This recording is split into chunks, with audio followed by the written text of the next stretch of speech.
La grande édition sur i24 News. Bienvenue, votre rendez-vous quotidien avec l'actualité en direct et au programme ce soir. Retour sur terre pour Donald Trump. Loin de ses ambitions d'une paix éclair à Gaza, le président américain temporise. Le futur Conseil de la paix ne sera dévoilé que l'an prochain et non avant Noël, comme il l'avait promis. Washington semble avoir pris conscience de la complexité du terrain. Retard dans les restitutions de corps d'otages, non-désarmement surtout du Hamas et le peu d'enthousiasme de certains pays de la région à venir garnir les rangs de la future force internationale. Nous découvrirons par ailleurs ces images bouleversantes de 6 otages israéliens allumant les bougies de Hanouka dans les tunnels de Gaza quelques mois avant leur assassinat. Le désarmement ou la guerre, on parle cette fois du Hezbollah, presque en symétrie avec le front sud. La milice pro-Iran entend se renforcer plutôt que de rendre les armes. L'avertissement émane des États-Unis toujours. Israël frappera massivement si les missiles de précision ne sont pas remis d'ici le début de l'année prochaine. C'est l'ensemble de la région qui semble prendre conscience des risques d'un embrasement. Diplomatie en panne et impatience côté israélien. On surveille le moindre faux pas. Enfin, l'immigration cauchemar de Donald Trump, décidément omniprésent. Le président américain était hier en Pennsylvanie devant une foule conquise. Il a brisé les dernières chaînes d'un discours violemment anti-migrant, regrettant que ces derniers soient originaires de pays crasseux, dit-il, comme la Somalie, plutôt que de la Norvège ou du Danemark. Un débat en passe de devenir le principal clivage politique des deux côtés de l'Atlantique.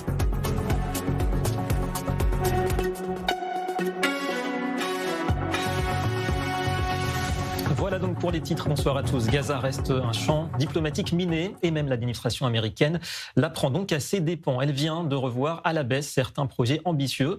Mais avant de commenter ces revirements, l'image du jour, bien sûr. Première étape ce soir, c'est le sud d'Israël. Bonsoir Stéphane Goldin, tout près de la bande de Gaza, notre envoyé spécial. Stéphane, vous allez nous parler de cette vidéo inédite qui sera diffusée ce soir sur la 12e chaîne israélienne. Alors on peut voir 6 otages israéliens allumer des bougies de Hanouka dans leur tunnel. Pas de date, mais on comprend effectivement que ça se passe quelques mois à peine avant leur assassinat. Bonsoir David, effectivement une vidéo assez bouleversante qui nous touche tous évidemment, puisqu'on voit 6 otages qui sont Erch Goldberg Polin, Eden Yerushalmi, Uri Danino, Alex Lobanov, Almog Saroussi et Carmel Gat, et on les voit chanter, prier et je dirais certains même pleurer, et il y en a même un certain qui dit Hanouka c'est quand même quelque chose. Donc on voit quelque chose de très très bouleversant. C'est un témoignage brut, poignant sur la réalité franchement des souterrains, des geôliers, comment ils géraient dans le fond les otages, mais au-delà des conditions extrêmes et malgré l'obscurité, on a vu des otages debout face, je dirais, à leurs geôliers. Et je dirais que dans le fond, quand on voit ces otages debout, c'est qu'on le veuille ou non, la victoire de la lumière sur les ténèbres. Et c'est ce que ont voulu nous montrer ces 6 otages.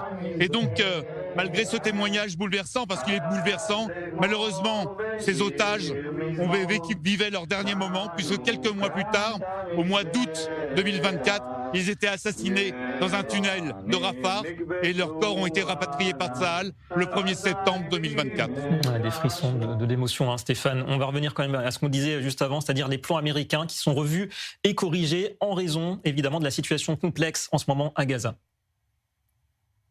Oui, effectivement. Écoutez, Donald Trump avait annoncé que le Conseil de la paix arriverait, je dirais, fin de l'année 2025. Or, concrètement, les choses ont été décalées au-delà de l'année 2025, plutôt vers 2026. Donc, on voit très bien que les choses ne sont pas très claires dans cette affaire, que franchement, il y a, je dirais, un loup aussi par rapport à tout cela. Alors, parallèlement à cela, qui va participer à ce Conseil de la paix? Énormément de personnes éminentes aimeraient y participer. On parle de Witkoff, on parle peut-être de Tony Blair, mais ça c'est déjà moins sûr aujourd'hui. On parle de dirigeants aussi de pays arabes, mais il y a toute la question se pose aussi sur la force internationale qui pourrait intervenir dans la bande de Gaza. Aujourd'hui, via un site d'information américain qui s'appelle Axios, a été dit qu'il y aurait un commandant, un général américain 2 étoiles qui pourrait prendre la direction de cette force internationale. Mais là aussi, personne ne sait quel type de force internationale, avec qui, quel pays? Parce qu'on voit que énormément de pays musulmans, de pays arabes étaient d'accord pour cette force internationale, mais dans le fond, il y en a très peu qui se bousculent au portillon pour venir participer à cette force internationale. Depuis elle, la question est de savoir où va se situer cette force internationale. Or, Eyal Zamir, le chef d'état-major, a été très clair dans cette affaire. Aujourd'hui, la frontière d'Israël se trouve sur la bande jaune. Pourquoi cette bande jaune? Parce que justement, il faut cette bande de sécurité pour justement sécuriser la population sud d'Israël. Et je vois mal cette force internationale remplacer les forces de Tsahal dans cette bande jaune. Dans le fond, on aurait face à nous une sorte de Fidul 2.0 qui mettrait plutôt en danger la société israélienne, la population israélienne du Sud. Ouais, effectivement important pour Israël de conserver cette zone tampon jusqu'à la ligne jaune. Merci beaucoup Stéphane Goldin, en direct ce soir du sud d'Israël, tout près de Gaza. Notre expert défense avec nous. Bonsoir Mathias Invar. Mathias, on peut comprendre cette mise à jour quelque part des projets américains. Est-ce que l'administration de Donald Trump aurait fait preuve de naïveté sur Gaza, sur le Hamas? C'était pas qu'elle a fait preuve de naïveté, c'est-à-dire que plutôt l'inverse. C'est-à-dire que les Américains ont depuis le départ présenté 20 points. Or, je ne cesse de le rappeler, la Turquie, le Qatar et le Hamas se sont moqués de l'administration américaine, se sont moqués de la bonne volonté de Donald Trump. C'est plutôt l'inverse. C'est comme cela qu'il faut le lire. C'est-à-dire que le Qatar et la Turquie qui ont dit « nous avons les moyens de pressuriser le Hamas », aujourd'hui on a un Khaled Meshal qui, tranquillement posé au Qatar, dit « je ne désarmerai pas ». Mais en fait, c'est un, excusez-moi du terme, c'est peut-être trivial, un crachat à la figure de Donald Trump, du président américain. C'est même de la moquerie. C'est la manière de procéder. C'est encore une fois, une machine de guerre de propagande de la part du Hamas. En revanche, pour répondre très clairement et très rapidement à votre question, c'est que le général américain va devoir convaincre, pour reprendre les propos à l'instant qui ont été dits, ce n'est pas forcément d'aller chercher le Hamas, c'est surtout d'être à l'intérieur de la bande de Gaza. Le Hamas a très clairement dit « nous ne voulons pas de force extérieure qui serait considérée pour nous comme une force colonisatrice, il voudrait une force à la frontière. » Donc ça voudrait dire ramener le Hamas à la ligne du 6 octobre. Ce n'est pas ce qui est écrit dans le plan Trump. Donc quelque part, ce plan Trump va donner l'occasion aux Américains, aux Israéliens, de dire on a donné une chance au Hamas, maintenant Israël aura carte blanche pour désarmer le Hamas. Est-ce que ça peut faire partie des scénarios, ça? Si le général va au bout, le fameux général américain va au bout du plan Trump, oui. Mais la question, c'est de savoir encore une fois, que faire du Qatar et que faire de la Turquie. Si la diplomatie américaine va jusqu'au bout de son plan, elle dira tout simplement au Qatar et à la Turquie, vous aviez votre chance, nous ne voulons pas d'un Hamas à la tête de la bande de Gaza, nous ne voulons pas d'un Hamas armé. Si les deux conditions ne sont pas remplies, forcément, Israël devra faire le travail en désaccord ou en accord avec les Américains, peu importe. Intéressant à suivre en tout cas. Merci beaucoup Mathias. Vous restez encore un petit peu avec nous en parallèle. Déconstruire le récit victimaire du Hamas. Une étude du centre Meir Amit sur le terrorisme révèle qu'environ 60% des individus présentés comme journalistes et tués dans la bande de Gaza ces derniers mois étaient en réalité des membres de groupes terroristes, principalement Hamas et Djihad islamique. Un rapport qui nous rappelle l'importance qu'accorde le Hamas à l'aspect médiatique. Les chiffres commentés par Alexandre Riahi. Sur ces 266 prétendus journalistes, au moins 157 sont des terroristes palestiniens. Ils ont été tués entre le 7 octobre 2023 et la fin novembre 2025. C'est ce que révèle une nouvelle étude publiée aujourd'hui par le centre Meir Amit d'information sur le renseignement et le terrorisme. Parmi ces terroristes, 104 appartenaient au Hamas, dont Anas Jamal Mahmoud al-Sharif, identifié comme combattant.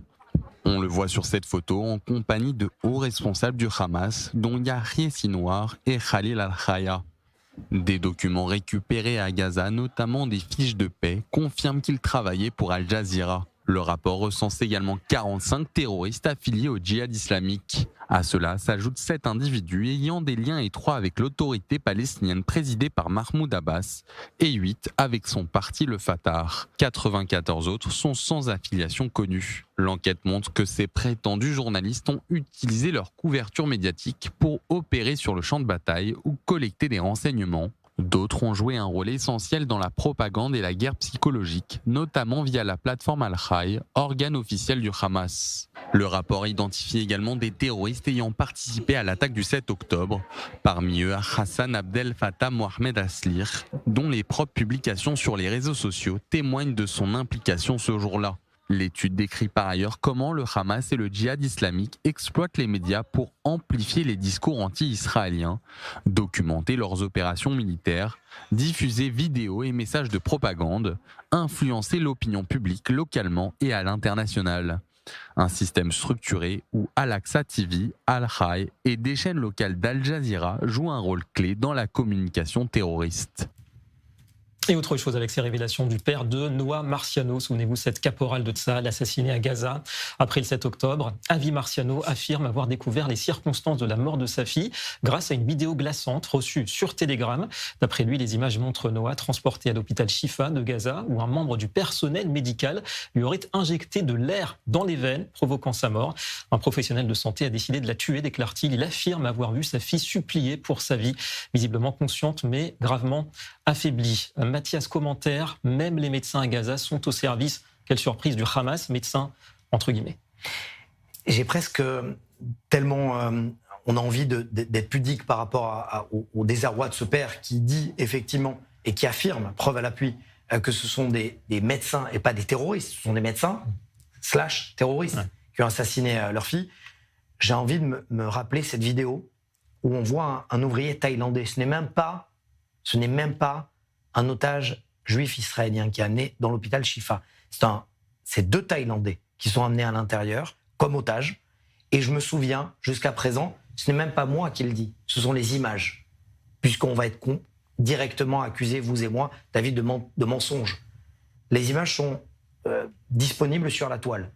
On voit les otages qui rentrent et des médecins qui lèvent les 2 poings et qui hurlent « Allahu Akbar ». Est-ce que c'est ça qu'on attend d'un personnel médical, d'être heureux de voir des otages, et qui plus est, qui ne sont même pas juifs israéliens, pris en otage et en captifs par le Hamas?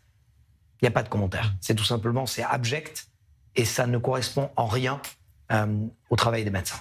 Vous avez tout dit. Réalisé. Vous avez tout dit, Mathias. Vous restez avec nous. On va basculer de front, le nord cette fois-ci. Et c'est encore Washington qui prend soin d'avertir les autorités libanaises. Israël frappera et massivement le Hezbollah si la milice chiite refuse de livrer ses missiles de précision ainsi que ses drones d'ici le début de l'année prochaine. Un ultimatum qui fait suite au non-respect par Beyrouth et par le Hezbollah des termes de l'accord de cessez-le-feu. Les enjeux importants avec Eva Fasseli. Washington avertit les autorités libanaises concernant le Hezbollah. Selon plusieurs sources, l'envoyée américaine Morgan Otargus a adressé un message direct au Liban. Israël pourrait mener de larges attaques, notamment à Daria, le bastion du Hezbollah à Beyrouth. Objectif, pousser le Hezbollah à remettre ses missiles de précision et ses drones avant 2026. L'Irak réagit lors d'une rencontre plus tôt ce mois-ci. Le Premier ministre irakien, Mohamed Shia al-Soudani, a demandé à l'envoyé américain Tom Barak de faire pression sur Israël pour qu'il cesse ses attaques au Liban. Tom Barak lui-même reconnaît qu'un désarmement forcé est difficile et qu'on ne peut pas convaincre des groupes armés de remettre leurs armes sans leur proposer une alternative. Un rappel des limites diplomatiques et de la complexité du dossier.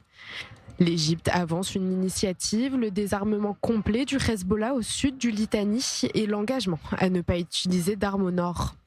L'ambassadeur américain à Beyrouth, Michel Issa, insiste, la voie diplomatique avec le Liban est distincte de la guerre menée contre le Hezbollah. Israël sépare ses négociations avec le gouvernement libanais du conflit avec le Hezbollah. Tous les partis attendent la fin du mois, date limite du plan de l'armée libanaise pour collecter les armes du Hezbollah au sud du Litanie.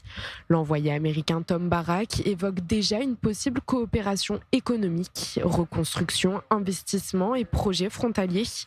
Mais Beyrouth fixe sa condition, la fin des attaques et le retour des habitants dans leur village. Voilà, qui se fait attendre. Mathias Inbar, le schéma, il est simple. Le désarmement ou bien la guerre. D'ailleurs, la guerre avec l'appui américain, il faut se dire. Ça dépend si on pose la question à Tom Barak ou à Morgan Ortagus. C'est-à-dire que Tom Barak, déjà, il dit quelque chose le matin, il se contredit le soir. C'est un pro-turc et il appelle à un accord sécuritaire Liban-Syrie-Israël dont on ne voit pas comment il pourrait exister aujourd'hui. Morgan Ortagus dit très clairement que d'ici le 1er janvier 2026, il va falloir que le Hezbollah désarme. le Hezbollah, comme le Hamas, dit officiellement on ne veut pas désarmer. Donc on ne voit pas non plus comment ce type de déclaration pourrait effectivement être suivi d'actes, puisque le Liban ni l'armée libanaise n'arrivent pas à faire désarmer le Hezbollah. Ce qui est intéressant, c'est de voir que, à la grande différence du Hamas, le Hezbollah est historiquement, on l'aurait peut-être oublié, les Français l'ont oublié, la visite d'Emmanuel Macron au Liban sans prononcer crime de lèse-majesté le mot de Hezbollah. Le Hezbollah a tué des soldats français, et on salue leur mémoire, du Drakkar, et des GIs américains. Et le Hezbollah a toujours été un ennemi très clairement des Américains. Et les Américains lisez entre les lignes, je vais aller très rapidement. Ça fait des semaines qu'Israël parle d'opérations majeures. Vous n'avez jamais entendu une contradiction de la part de Pete Hegseth, le secrétaire d'État de la Défense, ou de J.D. Vance, le vice-président des Américains, voire de Donald Trump lui-même, qui pourrait empêcher Israël de lancer une opération énergie. Pour l'instant, on n'est pas dans le même cas de figure à Gaza qu'au Liban. Pour l'instant, Israël a appuyé sur la pédale de frein parce que les Américains, effectivement, leur ont demandé de le faire, laisser la chance jusqu'au dernier moment au Liban de passer à l'action. Si ce n'est pas le cas, forcément, Israël va devoir prendre les devants. En tout cas, voilà, ça ressemble à un pré-feu vert pour Israël du côté de Washington. Merci beaucoup, Mathias Inbar, pour l'ensemble de ces analyses toujours enrichissantes. Petite parenthèse, un point météo cette fois. La tempête Byron qui s'installe en Israël avec des dégâts qui concernent pour l'heure essentiellement le nord, le sud et la plaine côtière. Les intempéries devraient se poursuivre au moins encore demain. Des images parfois spectaculaires qu'on va découvrir en compagnie de Loïc Stécher-Choucroune. Yavne, ville inondée. Sur ces images, des automobilistes sont piégés dans leur voiture. Devant eux, un véritable torrent. Comme ces personnes, elles sont plus d'une douzaine à avoir été secourues par les équipes de cette municipalité du centre d'Israël. Les rues sont méconnaissables, les supermarchés aussi. Ici, comme ailleurs, l'eau s'est infiltrée à l'intérieur du bâtiment. Le maire de la ville décrète l'état d'urgence. Et les incidents de ce type se sont répétés tout au long de la journée, virant même au drame à Netanya, où le corps sans vie d'un homme de 53 ans a été retrouvé à son domicile. Selon les services de secours Zaka, la victime présentait des signes d'hypothermie. Les circonstances du décès restent floues. À Rishon LeZion, 2 fillettes d'une dizaine d'années ont été légèrement blessées par la chute d'un arbre. À Naharia, la ville demande à ses habitants de rester cloîtrés chez eux. Depuis l'arrivée de la tempête Byron, les précipitations atteignent des niveaux records. 165 mm de pluie à Ein Carmel dans le nord, 140 à Haïfa. Les températures, elles aussi, sont extrêmes et sont descendues en dessous de 10 degrés dans une grande partie du centre d'Israël pendant la nuit. Sur le mont Hermon, la neige a fait son apparition, pas de quoi intimider ces soldats de Tzahal à l'entraînement. Plus au sud, même constat, de l'eau partout.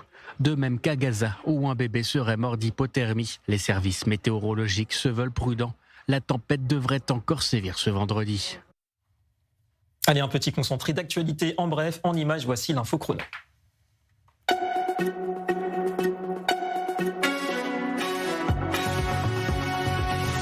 Secrète qui en dit long. François Wu, vice-ministre taïwanais des Affaires étrangères, s'est rendu récemment en Israël, d'après des sources citées par Reuters. Visite secrète car la Chine, rivale de Taïwan, fait pression sur les pays du monde, y compris Israël, pour empêcher toute reconnaissance de son voisin, ce qui explique l'absence donc de confirmation de la part de part et d'autre. Mystère donc sur la date, sur les personnalités rencontrées et sur le contenu des discussions. On sait que Taïwan développe en ce moment un système de défense aérienne, T-Dome, directement inspiré du dôme de fer israélien. Pas de démenti en tout cas côté taïwanais, où l'on a tout de même rappelé des valeurs communes avec Israël de liberté et de démocratie. Du football et la performance majuscule du jeune israélien Oscar Glour. Le meneur de jeu de l'Ajax Amsterdam a conduit son équipe à la victoire hier soir en Ligue des Champions face aux Azéris de Karabagh. Victoire 4-2 à l'extérieur avec un doublé du numéro 10 israélien. Prestation de gala qui lui a valu la récompense, s'il vous plaît, d'homme du match. Avis aux parents d'élèves en Israël, il faudra cocher la case du 1er février prochain, date à partir de laquelle les écoliers du primaire ne seront plus autorisés à utiliser leur téléphone portable dans l'enceinte de l'établissement. Annonce faite ce jeudi par le ministre de l'Éducation, Yoav Kish. L'objectif est de réduire les distractions et de renforcer les interactions sociales et émotionnelles entre les élèves. Et puis à 3 jours du début de la fête de Hanouka, un sondage édifiant, 92% des Israéliens laïcs allument les bougies de Hanouka. Oui, 68% d'entre eux affirment même respecter pleinement la tradition durant les 8 jours, de quoi confirmer l'ancrage dans l'identité israélienne aujourd'hui de cette fête qui marque le triomphe de la lumière sur l'obscurité. Coup d'envoi, on le rappelle, dimanche soir. Eh bien, parlons d'identité, justement. L'identité israélienne doit-elle se reposer sur le service militaire? C'est le parti pris de cette édition.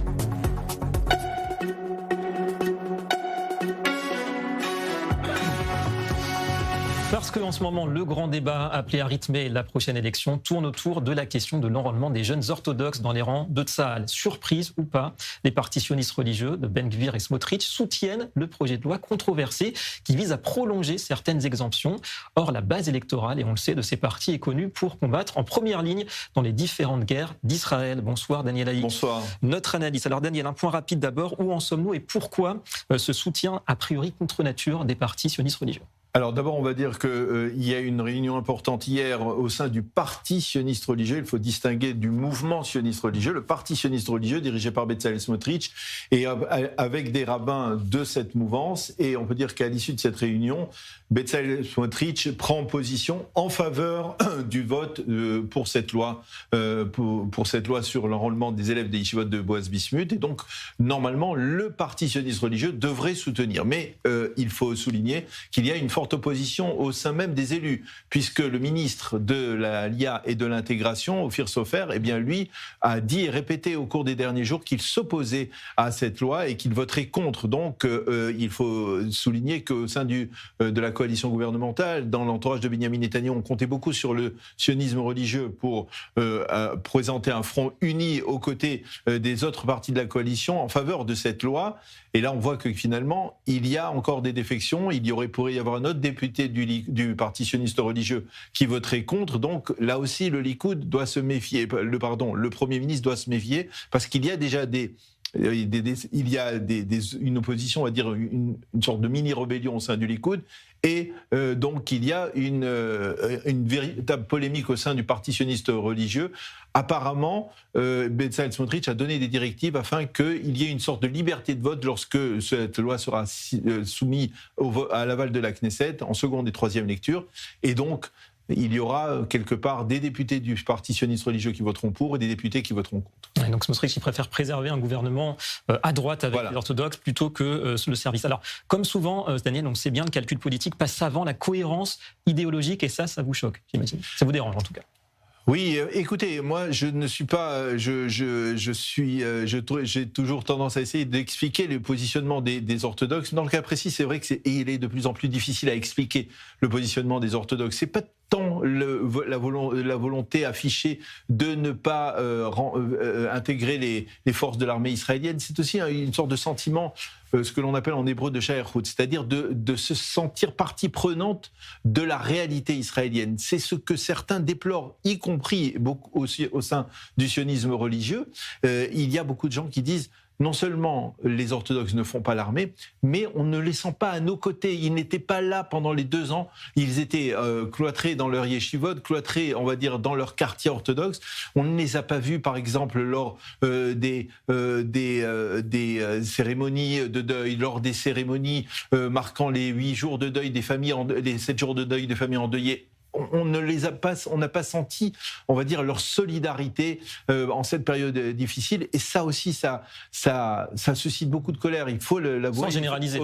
Bien entendu, sans généraliser. Au sein du sionisme religieux, où il y a effectivement une mobilisation totale, y compris de gens qui étudient la Torah, qui étudiaient dans des yeshivot, qui sont des rabbins, qui ont posé leur livre d'études pour prendre leur fusil et aller combattre le Hamas dans la bande de Gaza ou le Hezbollah dans le nord. Eh bien, il y a une certaine colère et la colère aussi des parents endeuillés qui se reflètent à travers des initiatives visant par exemple à appeler après les prochaines élections à ce qu'il y ait la formation d'un bloc de partis sionistes qui n'inclurait pas ni les Arabes, on va dire d'un côté, mais ni les partis orthodoxes afin qu'on puisse former un gouvernement qui appelle à l'enrôlement de tous les élèves des yeshivot, des instituts talmudiques. Voilà, pour ce parti pris, on rappelle quand même qu'il y a eu beaucoup d'initiatives quand même dans le monde orthodoxe, y compris francophone d'ailleurs pendant ces 2 années de guerre. En tout cas, voilà, c'était le parti pris de Daniel Haïk ce soir. Merci encore Daniel. Alors si la politique israélienne est fascinante, que dire de la politique américaine? Voici Donald Trump comme vous ne l'avez jamais vu.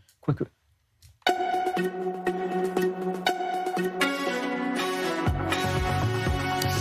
On fait donc cap sur les États-Unis. Le meeting d'hier haut en couleur de Donald Trump en Pennsylvanie. Le président américain a pu faire étalage de son aversion envers les migrants à sa manière, c'est-à-dire sans filtre.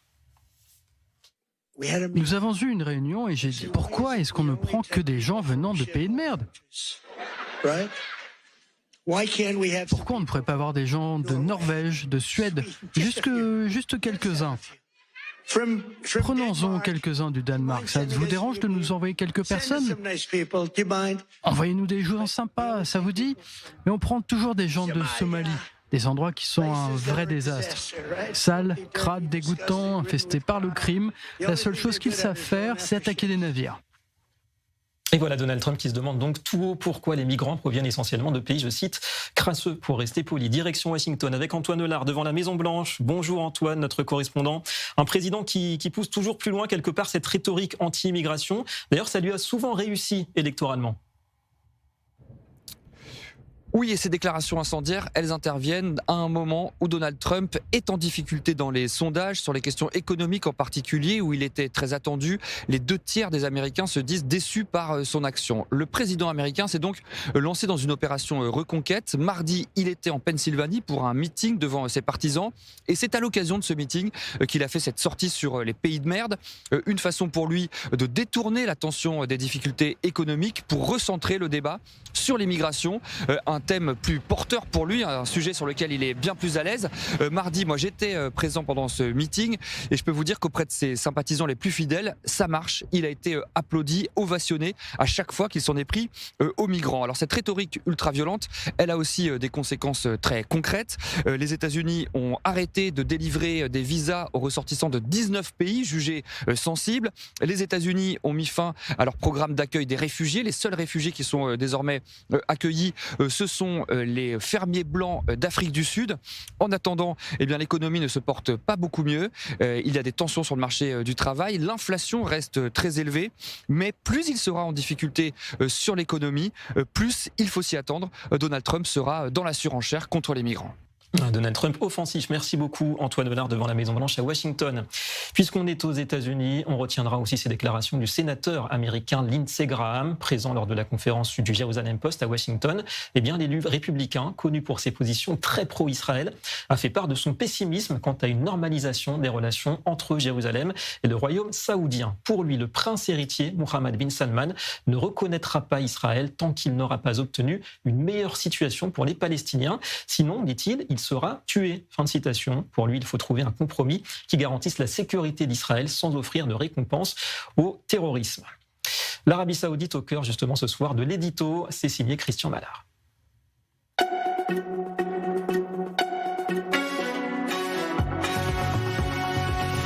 Sommes-nous en train d'assister à un changement tectonique dans la diplomatie du Moyen-Orient? Alors qu'il semble être plus proche que jamais de Washington, le royaume saoudien fait comprendre qu'il se rapproche assez fortement de la Chine en ce moment. Tout cela mérite un éclaircissement. Christian Mallard.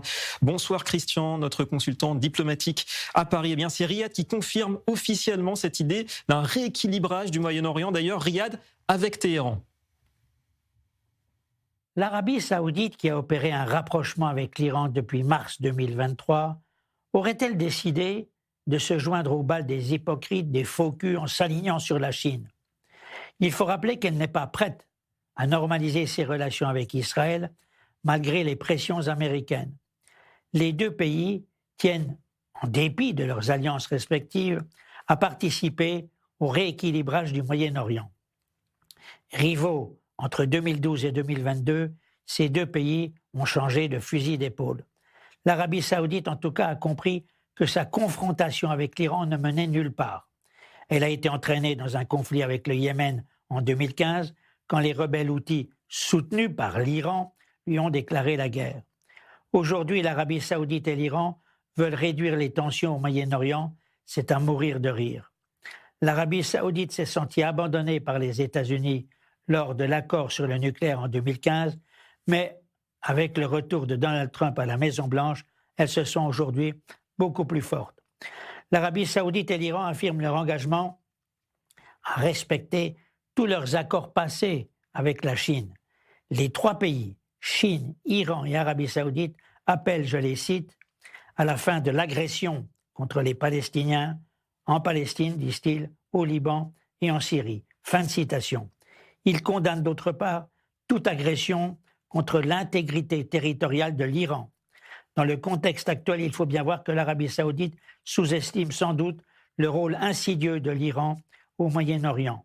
Elle doit comprendre que l'Iran chiite aura toujours la volonté sous-jacente de dominer les pays arabes sunnites.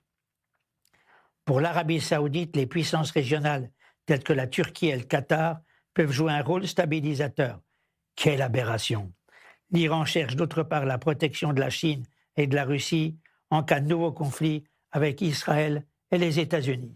Voilà, un jeu d'alliance compliqué qui se profile. Merci beaucoup Christian Mallard depuis nos studios parisiens. Eh bien, on va vérifier si ce scénario d'une Arabie saoudite pro-chinoise peut tenir la route, surtout par des temps qui courent.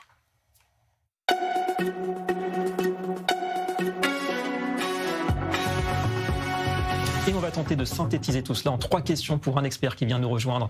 Bonsoir Emmanuel Navon, bonsoir. Merci d'être avec nous, professeur de relations internationales à l'Université de Tel Aviv. Est-ce qu'on peut vraiment imaginer l'Arabie saoudite changer de camp et quitter progressivement le giron américain pour entrer dans la sphère d'influence chinoise? D'ailleurs, qu'est-ce qui pourrait inciter Riyad à franchir ce pas si ce n'est pas déjà fait en partie? Non, l'Arabie saoudite ne changera pas de camp. Toute son armée est américaine. Toute son économie dépend des États-Unis. Alors c'est vrai que pour elle, la Chine est un client très important, un gros consommateur de pétrole, c'est clair. Mais l'Arabie saoudite est très profondément ancrée dans le camp américain. Simplement, elle utilise ses relations avec la Chine comme moyen de pression sur les États-Unis. C'est pas la première fois que MBS joue ce jeu. Mais l'Arabie saoudite, ne serait-ce que son armée, sa sécurité dépend complètement des États-Unis et la Chine ne peut pas remplacer les États-Unis dans sa sécurité, en particulier face à l'Iran et aux Houthis. Donc c'est un jeu que MBS joue pour obtenir plus des États-Unis, mais il est profondément ancré dans le camp américain. Donc un jeu de poker. Alors stratégiquement, militairement, on comprend l'Arabie saoudite va rester dans le giron américain, mais en revanche, Chine, Arabie saoudite, il y a quand même pas mal d'intérêts en commun qui peuvent peut-être déranger Washington au bout d'un moment. Alors, on se souvient c'était il y a 2 ans, je crois, la Chine avait servi d'intermédiaire pour rétablir les relations entre les États-Unis et entre l'Arabie saoudite et l'Iran. C'était sous l'administration Biden. Il faut bien comprendre que la Chine est un énorme consommateur et importateur de pétrole. Et elle considère le Proche-Orient comme une station d'essence, en gros. Et donc, l'Arabie saoudite, pour elle, est un partenaire important. Mais elle n'a pas, encore une fois, la capacité militaire, en tout cas dans la région, de remplacer les États-Unis. Donc ce que fait la Chine, ce qu'essaie de faire la Chine au Proche-Orient, c'est d'essayer de se présenter comme un partenaire plus fiable et plus responsable que les États-Unis, en disant nous n'envoyons pas nos armées pour essayer de rééduquer les pays et de les déstabiliser. Ils veulent se présenter comme étant plus responsables. Mais l'Arabie saoudite n'est pas dupe, encore une fois, elle n'est pas dupe. MBS sait très bien ce qu'il fait. Il sait que la Chine a besoin de l'Arabie saoudite, et pas que de l'Arabie saoudite, pour ses ressources énergétiques, mais il ne franchira pas le pas, comme je l'ai dit, géopolitique. Effectivement, problème de capacité de projection pour l'instant pour la Chine. Alors en revanche, on sait que l'Iran, lui, est beaucoup plus proche de la Chine que les Saoudiens. Est-ce qu'on va rester sur ce schéma quelque part, le bloc États-Unis, Arabie saoudite, Chine, Iran? Très clairement, oui, dans la mesure où la République islamique est toujours en place. C'est entre autres grâce à la Chine qu'elle a réussi à contourner les sanctions économiques américaines. Et donc la Chine, qui a une politique confrontationnelle vis-à-vis des États-Unis, cherche à renforcer leurs relations avec tous les pays qui justement sont anti-américains. Au Proche-Orient, le pays le plus hostile évidemment aux États-Unis, c'est l'Iran. En tout cas le régime de la République islamique.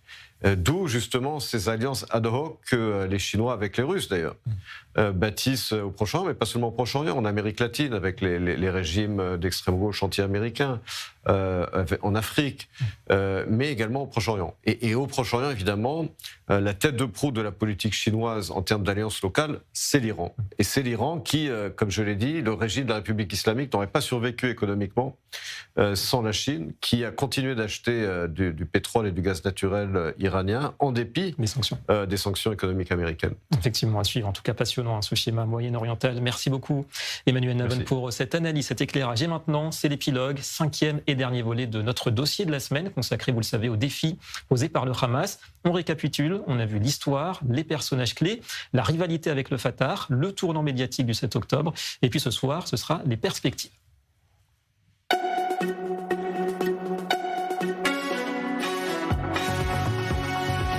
Un genou à terre à Gaza, l'élimination de la quasi-totalité de sa direction, et pourtant le Hamas est encore loin d'avoir disparu. Il entre dans une phase nouvelle, plus clandestine, plus diffuse, mais tout aussi dangereuse. Présence dans les territoires et plus surprenant, expansion sur le sol européen. Quelles sont les cartes dont dispose aujourd'hui le mouvement terroriste? Passage en vue d'abord avec Mathieu Winding. À Gaza, l'organisation terroriste a perdu ses chefs, ses casernes, ses tunnels, sa chaîne de commandement. Résultat, le Hamas retourne à son ADN d'origine, un réseau clandestin éclaté, organisé en cellules autonomes fonctionnant en guérilla. Mais ce recul à Gaza s'accompagne d'un mouvement inverse ailleurs. En Judée-Samarie, là le Hamas se renforce, il recrute, finance, structure des groupes armés locaux. Plusieurs services de sécurité occidentaux parlent désormais d'un déplacement du centre de gravité de l'organisation terroriste vers les territoires. Un Hamas affaibli d'un côté, qui grandit de l'autre. Deux Hamas, ou presque, celui de Doha, politique, diplomatique, qui tente encore d'exister sur la scène internationale, et à l'inverse, les survivances militaires sur le terrain et les efforts pour conserver la mainmise sur Gaza. Des unités locales, parfois incontrôlées, qui agissent sans coordination. Un Hamas, marque politique à l'étranger, une constellation de groupes armés résiduels à Gaza ou en Judée-Samarie. Les parrains du Hamas réévaluent leurs cartes, le Qatar, gêné par l'image du mouvement, l'Iran, qui pourrait privilégier d'autres milices, la Turquie, qui veut préserver ses relations régionales. L'Égypte refuse tout retour d'une milice armée à sa frontière. À la fin de la guerre, beaucoup d'alliés traditionnels du Hamas semblent vouloir officiellement s'en éloigner, ou à minima le redéfinir. Même affaibli, le Hamas peut survivre ailleurs, sur les réseaux, dans une partie des mouvances militantes occidentales. Sur certains campus, sa cause continue de circuler. La guerre des idées pourrait maintenir en vie le Hamas virtuellement, l'idéaliser comme les révolutionnaires par certains, même si l'organisation, elle, a perdu Gaza. Le Hamas qui peut disparaître en tant que structure, mais pas forcément en tant qu'idée. Dernier scénario plus inquiétant, le Hamas hors du Moyen-Orient. Plusieurs enquêtes récentes en Europe ont révélé des cellules actives, des caches d'armes et des projets d'attentats. En Autriche, une planque contenant armes et munitions a été découverte il y a quelques mois. En Allemagne, des membres présumés du Hamas ont été jugés pour avoir mis en place des dépôts en Europe centrale.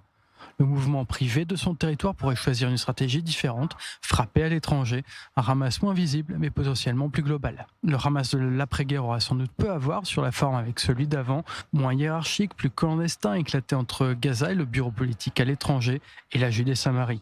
Reste une certitude, la fin de son pouvoir à Gaza ne signifie pas la fin du Hamas, mais le début d'un mouvement en mutation imprimé dans les esprits. La mutation. On va interroger un spécialiste des questions palestiniennes, Amit Assa. Bonsoir et merci à vous. Vous êtes colonel retraité et ancien membre du Shabak. De tous les scénarios qu'on vient de décrire, merci à vous, c'est toujours un plaisir. Sur lequel des scénarios qu'on a évoqués, Israël doit faire preuve de vigilance? C'est-à-dire quels sont les défis les plus urgents, les plus immédiats que vous voyez qui sont posés par ce Hamas post-7 octobre?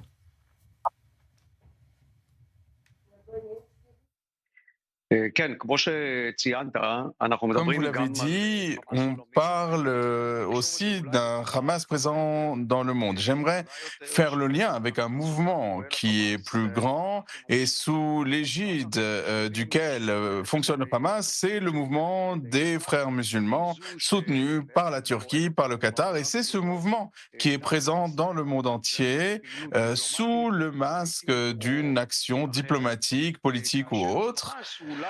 Et le Hamas n'est peut-être qu'une branche des frères musulmans. Donc si on considère la menace à l'échelle mondiale, eh bien nous avons les frères musulmans, c'est la menace, et le Hamas n'en est qu'une branche. En concernant le développement du Hamas, vous en avez parlé dans la bande de Gaza ou la Judée-Samarie. Dans la bande de Gaza, on comprend bien qu'il y a l'accord américain, que les Américains exercent une pression forte, notamment sur les Qataris, et ce sont eux qui ont permis l'accord actuel.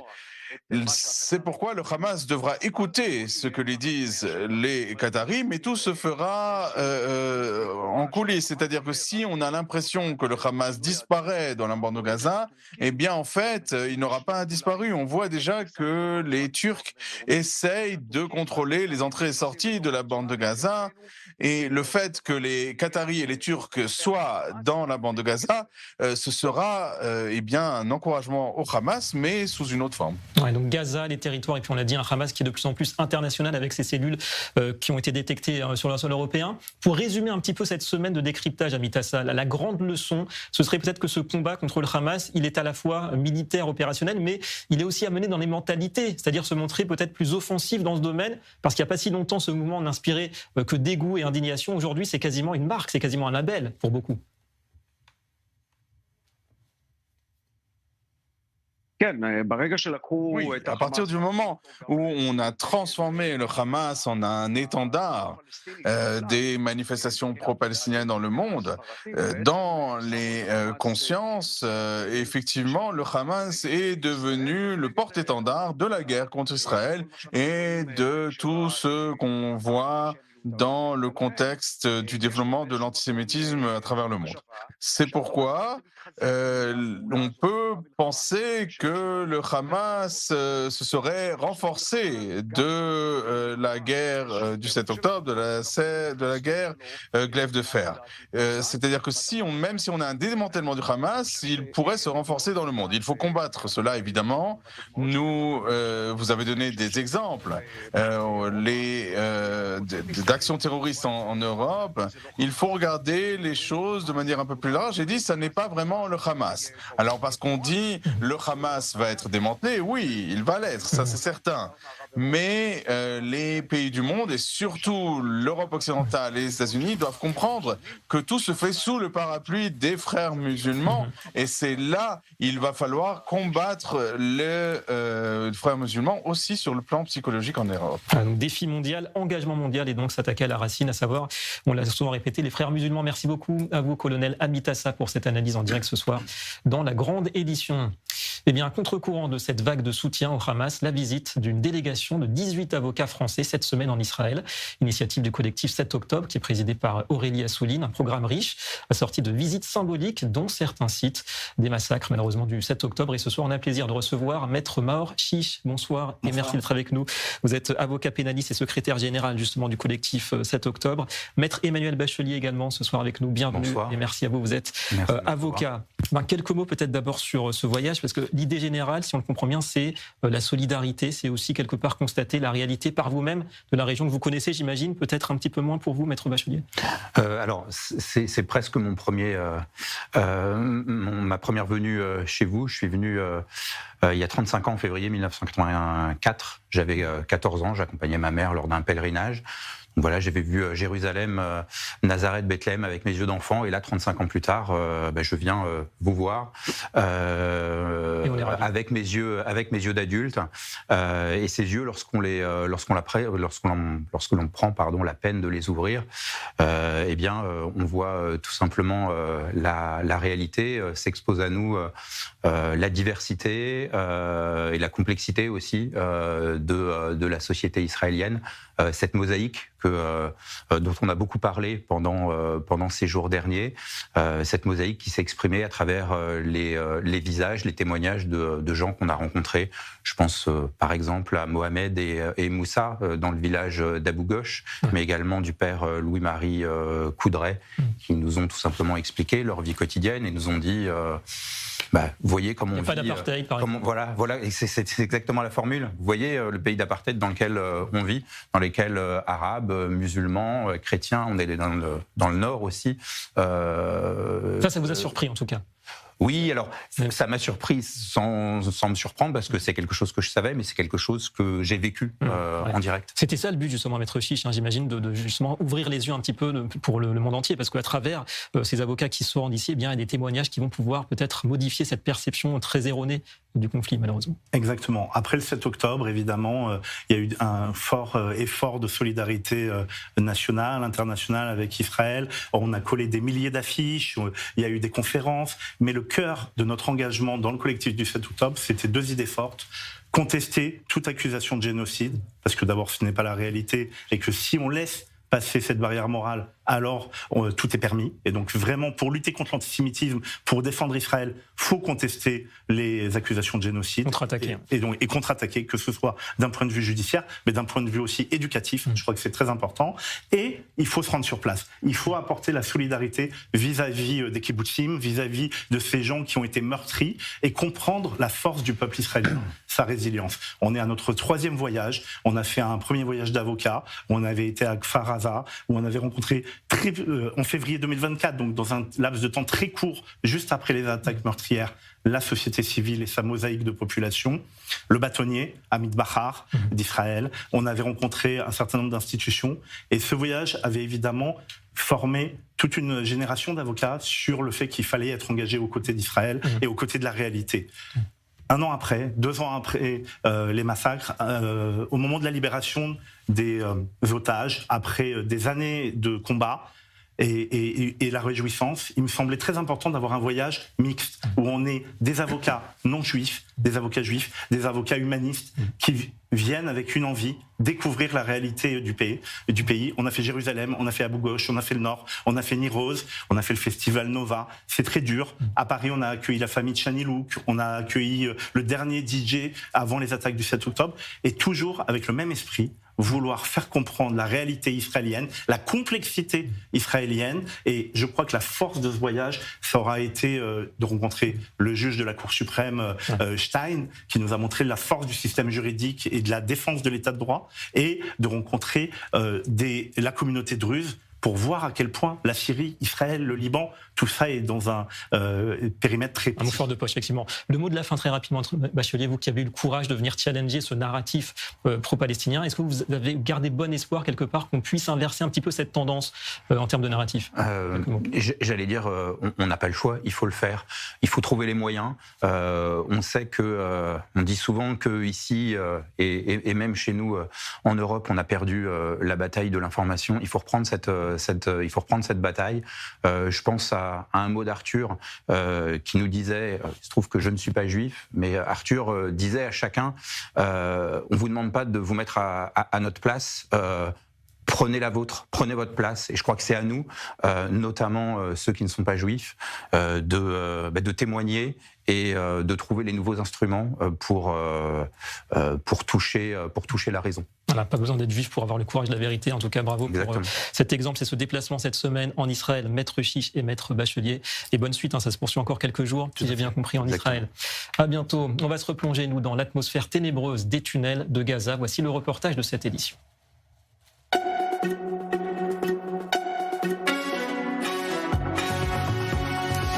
11 ans après son enlèvement, le corps du lieutenant de Tsahal, Hadar Goldin, a été restitué enfin le mois dernier, alors qu'il se trouvait dans un immense tunnel secret du Hamas à Rafah, dans le sud de la bande de Gaza, un labyrinthe dans lequel a pu se rendre en exclusivité notre journaliste Inon Itar, aux côtés des forces israéliennes. Reportage adapté par Eric Fendler.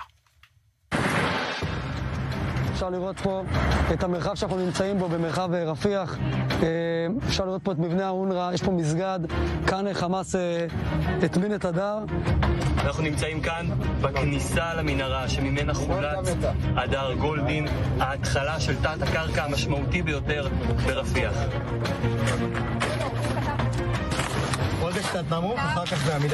En fait, c'est le début d'un système de tunnels étendu. Il commence à côté du couloir de Philadelphie et se prolonge tout au long, en bas. À la fin, il atteint aussi la partie de Khan Younes, ainsi que Tel Al-Sultan. מהרגע בעצם של הכניסה לרפיח, שייטת 13, ביחד עם יחידת יהלום ועוד יחידות נוספות, גם תוך הצבא, גם מחוץ הצבא, קיבלנו משימה. תחת אוגדה 172 להחזיר את הדר גולדין. וזה בעצם מה שנקרא דור לבן. ומהרגע של הכניסה לרפיח באזור יוני, שם בעצם התחלנו את העיסוק ובמשימה עצמה. יום אחרי יום, כאן, בעומק האדמה, בעומק שמגיע כמעט ל-30 מטרים, הם היו בלב ליבת התת-קרקע של רפיח. יש לנו כאן איזושהי נקודה בלי דיפונים, כמו שאתם יכולים לראות.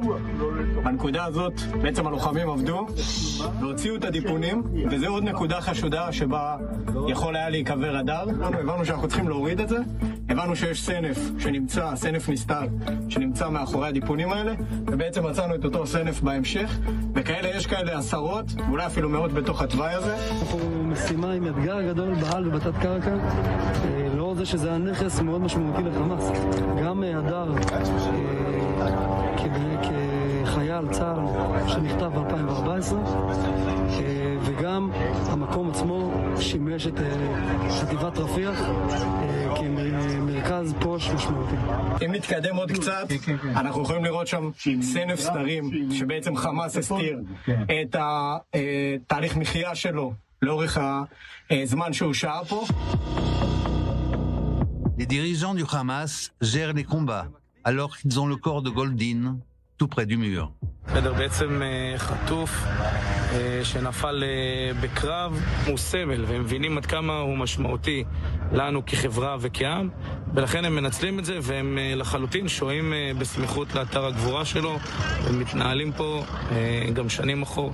בעצם, כשאנחנו מבינים שיש פה איזה משהו מוזר בתוך הדיפונים, מוציאים את הדיפונים האלה החוצה, ומוצאים את כל הסנף הזה שעולה לפיר, ואותו סנף יכול להיות הנקודה שבה קבור הדר, יכול להיות נקודה שבה יש מחבלים. אפשר לראות כאן דלתות הדף כדי למנוע ממי שרוצה להיכנס להצליח להגיע הנה. בסוף אתם יוצאים להילחם מול מחבלים כדי להחזיר את הדר. איך זה נראה? אז בסוף כל עזה יש מחבלים, אז אתה עושה הכל, אתה מבין שיש מחבלים, אתה מבין שיש תת קרקע, אתה מבין שאתה לא יודע בדיוק איפה נמצא, ואתה מתחיל פה בעצם בעבודה, עבודת גם מודיעין, גם עבודת חקר, שכל פעם אתה מרכיב פאזל, ממש לוקח פאזל ועוד פאזל ועוד זה, ועד שאתה בעצם מרכיב תמונה גדולה שנותנת לך רגע את המידע לאיפה הדר נמצא באזור מסוים. אני חושב שמה שגרם להם להוציא את הגופה של הדר גולדין ולהחזיר אותה, להשיב אותה לקבר בישראל, היא ההבנה שלהם עד כמה האחיזה שלנו כצבא, עד כמה האינטימיות והשליטה שלנו במערכת הזאת היא מאוד גבוהה. הם נכנסו למרחב שהם ידעו איך הוא נראה, רק הם קלטו שגם אנחנו יודעים טוב מאוד איך הוא נראה, שעשינו הרבה מאוד פעולות שבעצם שינינו את פני המרחב הזה בצורה משמעותית, ומבחינתם, לדעתי, הם העריכו שזה עניין של שבועות עד שאנחנו מגיעים לנקודה. לקח לנו 11 שנים להחזיר אותו בעזרת צה"ל וכוחות הביטחון, ושאף אחד לא יתבלבל. צה"ל הביא את הדר לקבר ישראל, בחזרה לארצו. לא אף אחד אחר. צה"ל. אני הייתי מאוד רוצה שידיים של צה"ל הם אלה שיצאו את הדר מהמקום שבו הוא הוטמן, ועדיין אחרי הכל אני שמח מאוד שהדר שב בקבר ישראל, שיש להורים שלו קבר לפקוד את הבן שלהם, ואני באמת חושב שהפעולות הישירות שצה"ל עשה ביחד עם השב"כ ועם עוד המון שותפים הם אלה שגרמו בסוף לחמאס להחזיר את הדר לקבר ישראל. התוצאה היא טובה, הדרך לצערי היא לא כמו שהיינו רוצים, אבל מה שחשוב בסוף זה שהדר ישראל. 11 années d'une attente douloureuse avant de refermer cette édition. Une page économie tout de suite.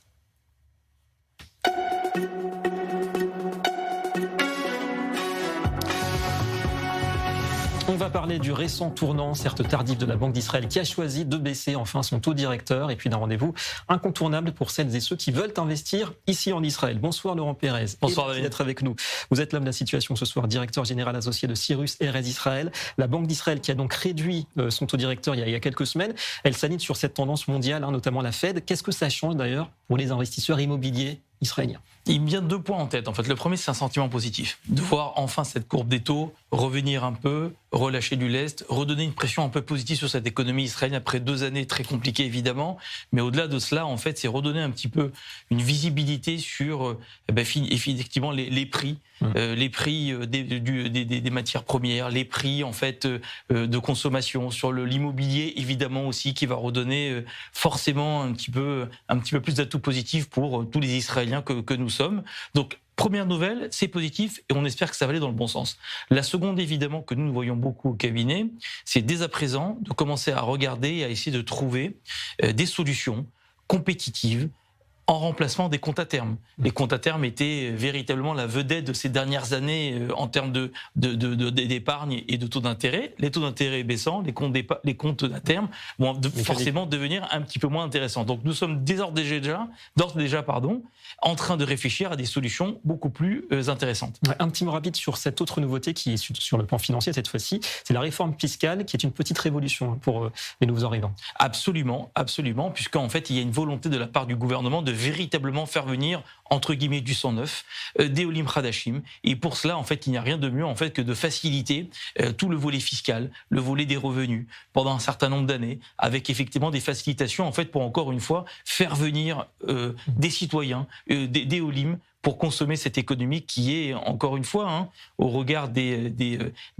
prévisions de beaucoup de bureaux d'indices, très performante dans les années à venir. Ouais, on voit avec le shekel. Alors rapidement, faire son alliage, gérer son patrimoine, c'est 2 choses différentes. Justement, on y vient, vous organisez cette semaine un forum très intéressant à Jérusalem. Ce sera le 22 décembre, expliquez-nous. Exactement. En fait, nous sommes depuis 10 ans en Israël et on voit beaucoup de situations de blocage à travers l'Aliyah et l'organisation de son patrimoine. Ce sont 2 choses totalement différentes qu'on essaie de séparer. L'Aliyah, c'est un projet de vie. C'est quelque chose qu'on essaie d'organiser véritablement sur 5, 10, 15, 20 années, sur une vie de famille.